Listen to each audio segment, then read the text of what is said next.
So, kamusta mo yung life ninyo as a student? Okay na.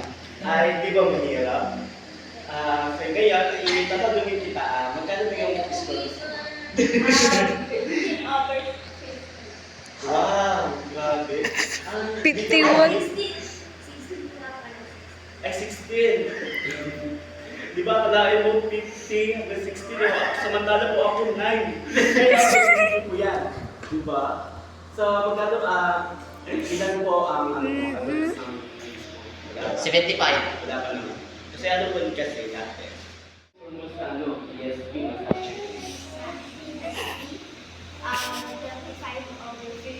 Oo, akalain mo. Lamang siya ng dalawa sa akin, 23 out of 50 ako. Samantala yung ka-classmate ko, nung dumating ang 40. Tapos akalain mo yun, yung may ka-klase ako, nakakuha ng 17 out of 50. Tapos yung mga answer A, 50, letter B, lahat. Yung sa letter B. So akalain mo yun, kukuha ka ng letter, kukuha ka ng 23, tapos yun ang answer, letter B. Diba?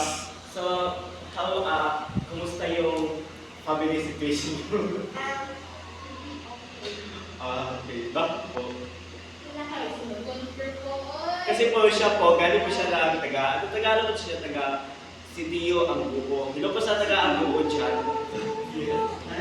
So, siya po si Davey Gulili, yung interview natin ngayon. So, ano po ang kalagayan ng Ambuo? Yes.